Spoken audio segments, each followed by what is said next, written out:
Hey there YouTube, today on Vents Like Made, doing a already made video, but that's okay. It's just, it's only my third video on the channel, right? So why would I do anything extra spectacular? I'm kidding, I might edit that out, who knows. But here is that little Christmas tree bottom crate that I was telling you guys about. First, let's go through all the things that we need to build it. All right, everything that you need to build it. Some of these things are optional. Stencils, homemade, optional. We just made the stencil because we want it to be personalized to the family. And like I said, you don't have to, but we did. Just simple printout off the computer. The rest of what you're gonna need: safety glasses, safety first, pencil. If you're doing the homemade stencil, X-Acto knife is really nice for that, and a little bit of a steady hand. Let's see here. Got your combo square. Any regular square will do, speed squares. I find combo square works the nicest because of the slide on it. You can do all kinds of fancy things with it. Pin measurements, hold them there, use it on multiple locations, all without having to string your tape measure out over and over. Other than that, got your saw.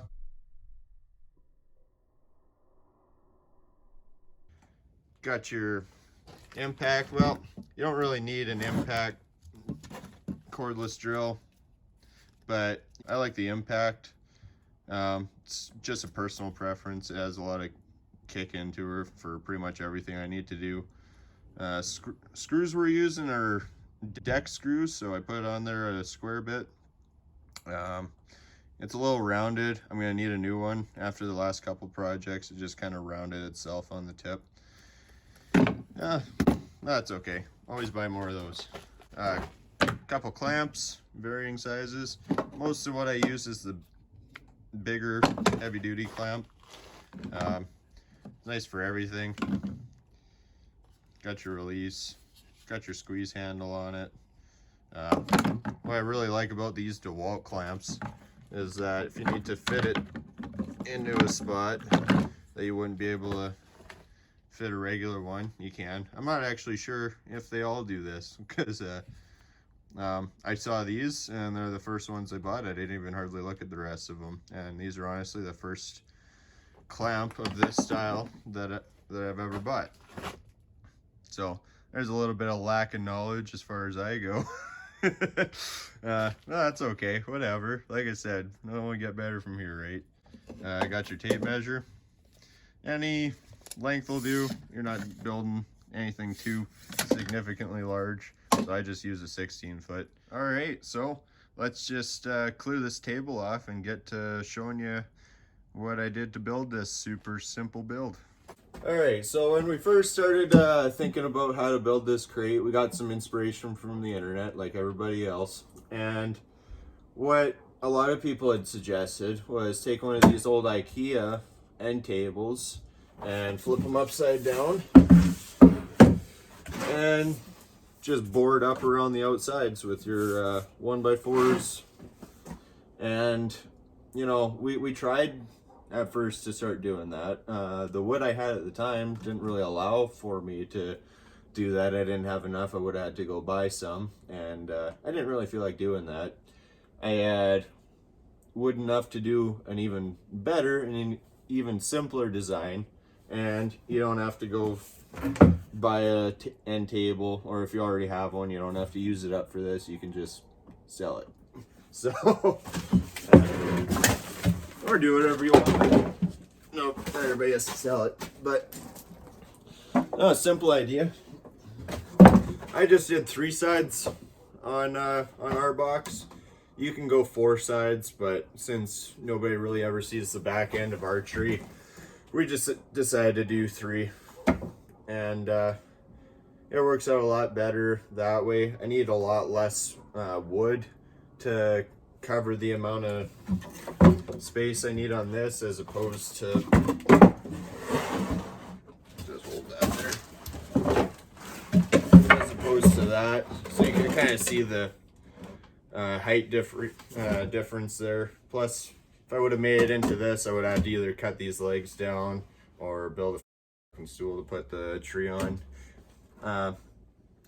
If you want a taller tree, that's a good way of doing it, but we didn't really need a taller tree, so went with the next best thing.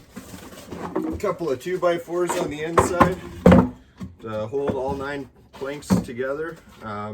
It's just 9 1x4s cut about 21 inches. These two 2x4s are cut at, what did I say? It was 11 inches. That's what it was. And yeah, super easy, super simple. What I would have probably done differently if I was doing it again is probably would have made it so that I have planks on the ends either showing on both sides or not showing on both sides. I didn't really, it was just a quick end of the day project that I was trying to get done. Plus it was cold as hell that day, so I'm pretty much outside here. There's not much shelter, so hands get a little chilly. Oh, but wear gloves. Well, I got gloves, but that doesn't matter. Half the time I gotta take my gloves off to feel what I'm doing with a pencil, or I know I'm just making excuses, but that's how it is. Don't judge me. It's how I do things. Do it your way if you want, or do it my way. Another thing I would probably do differently if I was doing it again is move this stencil that we made down either in one tier or another, either on the bottom or the middle, because with it being up here, we thought it looked great. Get it under the tree. The tree's overhanging and you can't hardly see it. So the other part of that would be as if you make it too low and you got a mosh of presents. You either, like, if you even want to see the stencil on Christmas for picture reasons or whatever, like, you'd be covering it up probably with presents too. We had presents all the way around this thing. But if you feel like the stencil and your hard work isn't that important to see all the time, then, you know, put it anywhere. Put it anywhere. You don't have to even put it on there at all. And if you wanted to paint it, we painted with white spray paint, just spray bomb it, black for the stencil. You don't have to paint it at all. I've also seen some people char their wood. You just grab a little blowtorch and have at her on the wood. It gives a really cool effect. I probably would have done that this year too, except I didn't have a blowtorch. Work with what you have, I guess, right? And if anybody else has any other interesting ideas to either add on to it or take away from it, I'd love to hear it in the comments. If I was to add anything personally, I'd probably go with red and green stencils of mistletoe. I think in one of my previous videos, actually it was literally the video before this that I did last week, that I had little mistletoe stencils cut out. I would have probably put that on here too, but it depends on what your wife says. If she doesn't like it, don't do it. So that's the other dictating factor, isn't it? Yep. So make a happy wife and you'll have a happy life. I think that's how the saying goes. Something like that. Probably shorter. Probably shorter. Happy wife, happy life. That's the one. And with that, I think that's everything for today, folks. If there's anything you guys want to see me build in the future, comments would be nice.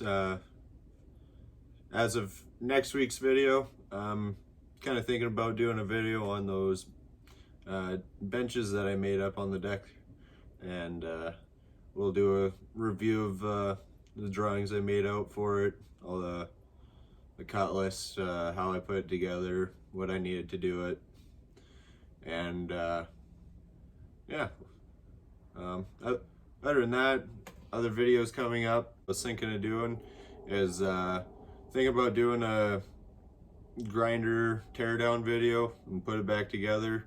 The grinder I had in mind was a 6-inch Makita angle grinder, pretty common in Alberta welding shop. You find them most tool shops. But there's a trigger that I have to retrieve out of one that I replaced in a grinder that the armature blew out in. So probably include the armature in the video as well. I'll be taking the whole thing apart, taking a look inside, seeing what you can replace and seeing what you can't replace, and we'll go from there. But other than that, thanks for watching another video on Vance Like Made, and I'll catch you next time.